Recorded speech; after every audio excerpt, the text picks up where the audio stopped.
What did you do, sir? Well, when we received a joint deployment order to go to Iraq Yes, sir. because Saddam Hussein, Yes, I remember it him. was really bad.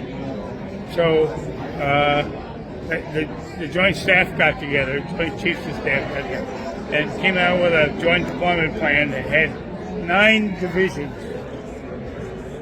divisions moving halfway around the world, and they wanted it done in 6 months. So I was the Chief of Staff at Military Sealift Command, which was my joint assignment, and I looked at this thing and I said, holy shit. This is the biggest deployment since D-Day. Yeah. 9 divisions, 15 tactical fighter squadrons, 3 carrier battle groups. You had to get them all the way around the world. So we went to work, and we came up with a plan. We sent it back to the Joint Staff saying we could have everything over there by the 15th of January. President Bush said, I have to draw a line in the sand. You might remember that. He went on TV and said it. That, sir. So he drew a line in the sand, and they wanted us to tell him what that day was. So I said 15 December 1991. Yes. He said, okay.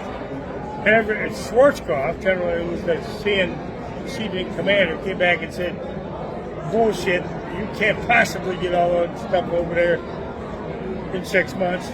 It ain't going to happen. You're going to make me a failure. I had worked for Colin Powell earlier in my career, and he was sitting there, and we got called to the White House for this meeting. And Schwarzkopf had flown back from Saudi Arabia with his staff, and they all sat in the Oval Office. And it was George Bush. He's an amazing guy, great guy. Yes, I agree. And he said, I'm going to draw a line in the sand, but I need to know the day that we're going to be able to do that. My plan to the Joint Staff was we'll be there on the 15th of January. Schwarzkopf came back, bullshit. Ain't going to happen. You're going to embarrass me. You're going to make me loser. All that stuff. Yeah, he started yelling and screaming. I was a colonel. Embarrass him. I was a colonel. All them other guys in the room were generals, admirals. So, since I had worked for Colin Powell, he patted I can't remember his name now. Patted him on the leg and said, I've known Rick for a long time. His plans are worth their weight in gold. Oh. We're going with the 15th of January. Schwarzkopf spun around in his chair, looked at me. If he had a pistol, he would have drawn it and shot me right in the head. He's like, you're going to embarrass me in my command, blah, blah, blah, blah. Really? Yeah, it was really ugly. So I said, okay, that's enough of that. Got out, I grabbed my charts and I ran out of the White House. I ran as fast as I could run. And I got back to my office, and my boss, a 3-star Navy Admiral, Frank Donovan, one of the best guys on the planet, came into my office and said, Rick, settle down, you did a great job. This is what we're going with. The president said 15 January. So on the 11th of November in 1990, remember, I do. he went on national television. He said, if Saddam Hussein, if you're not out of Iraq by the 15th of January, we're going to come in there and kick your ass. Yes, I remember. And guess what? On the You last were ready, day, 15th of January, the last ship crossed the release point in the Persian Gulf. It had ping pong balls and gumdrops and shit on it. Yes, sir. The combat stuff was already there. And we went and we kicked their ass in 100 hours. In 100 hours, the war was over. And he's the one that drove the ship.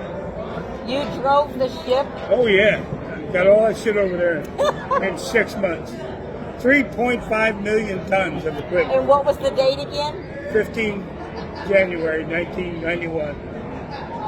And we launched that night. I was already over there. With a Navy buddy of mine who was the Admiral's aide before he took command of the John F. Kennedy. And I launched with him in an A-6 at 15,000 feet And we watched his squadrons go in and decimate all their radars, all their communications, everything else. And that day was 15 January 1991. My daddy died. You watched it on TV? April, I did. Let me tell you what I was doing that day. My father died in the hospital. Well, he died at home, but he was in the hospital that day in Little Rock, Arkansas, the Cancer Research Center. And I called him. I said, Daddy, we're at war.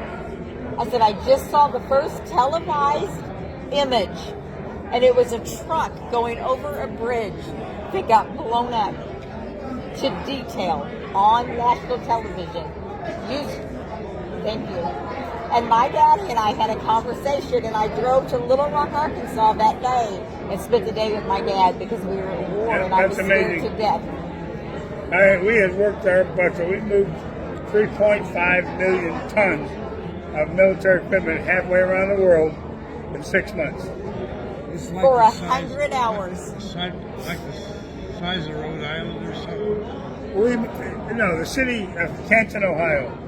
Pick it up and move it around the world. The whole city. For a 100-hour war that you kicked ass. And we kicked him big time. Nobody will ever appreciate what that was all about, but we kicked their ass.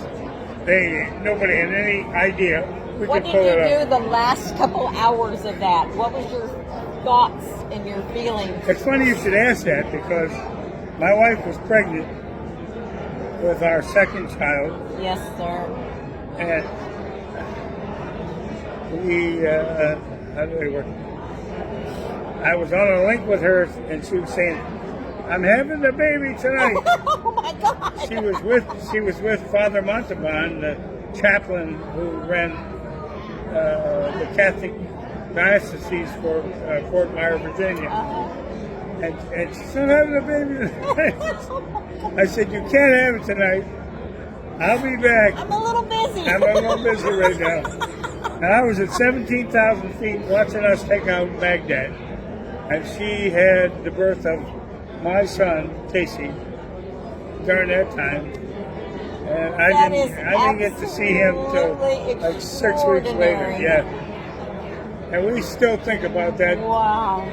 Amazing. The whole country watched that happen. Yes, we As did, we took sir. out Baghdad. Yes, we I was did. at 16,000 feet watching it happen in an A6. And we landed back on the carrier, the John F. Kennedy, Big John, at 3 in the morning. At 3 in the morning. Yeah. It was. I can't even begin to ask you how you felt. I mean, Well, I'm an aviator, yes, sir. so it shouldn't have been a mystery for landing on. Yeah. But guess what? It was the middle of the night, no lights, dark, at sea. Couldn't see anything until we got out. My Short goodness. final. I've never done a carrier landing in my life. I'm a helicopter pilot, right?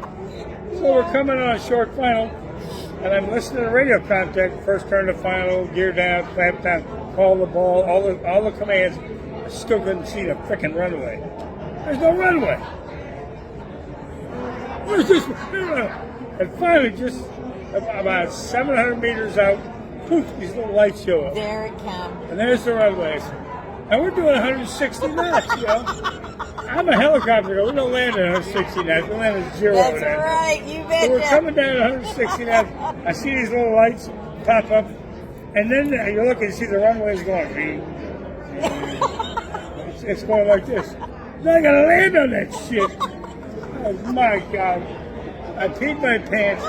We hit the hook. The shoulder harness is locked in to burn my flesh. Oh, And I put my fingernails up in the glass, in the plexiglass, clawing my way out of it, you know.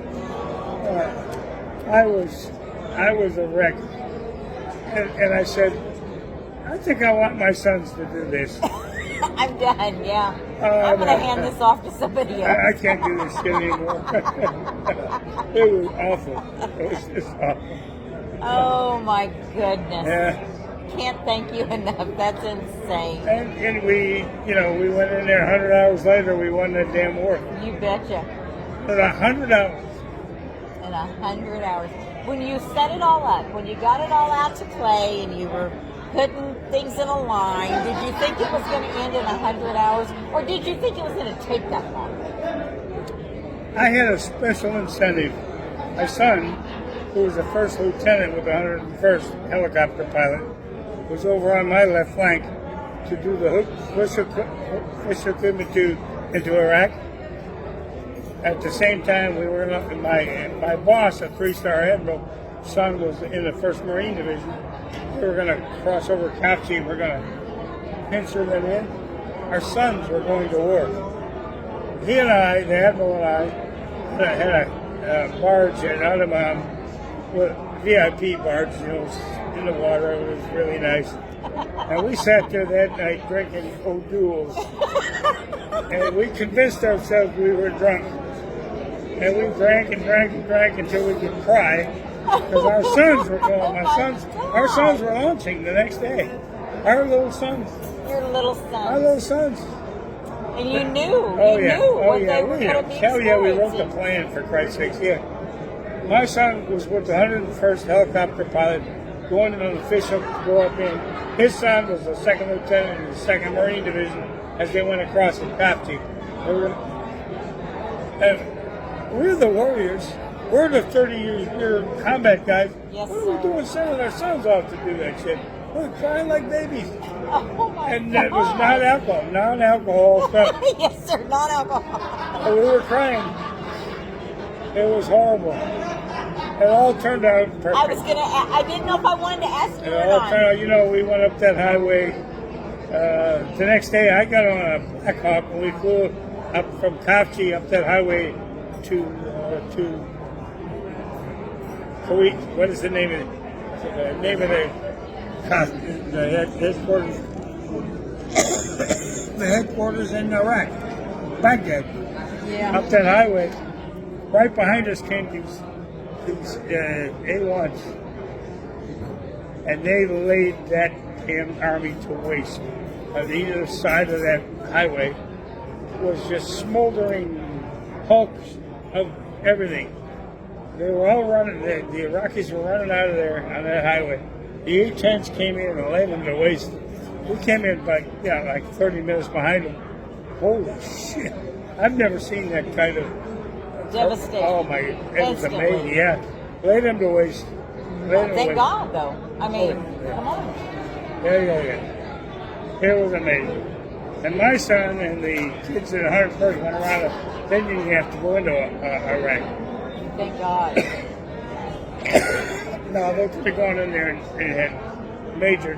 My son was an Apache pilot, and they had a huge firepower. Yeah. Oh, yeah, they did. So the Fields family did their thing. What is your honest opinion now, both of you, John, you too, what is your honest opinion now on our military and our technology where we're able to push a button? I'm sorry? It's hard to believe. Hard to believe. Problem is, we don't have anybody willing to push the button. We have no leadership. Yes, We have no leadership. We got all the right shit, but we have no leadership. I agree 1,000%. Yes, sir. Hoorah! Yes. Yeah, hoorah! Yes, sir. I would believe it in a heartbeat, but we got unless Trump gets back in, Baby. we got nobody willing to push the button. Boy, you said a mouthful. All right, I'm ending my video, people.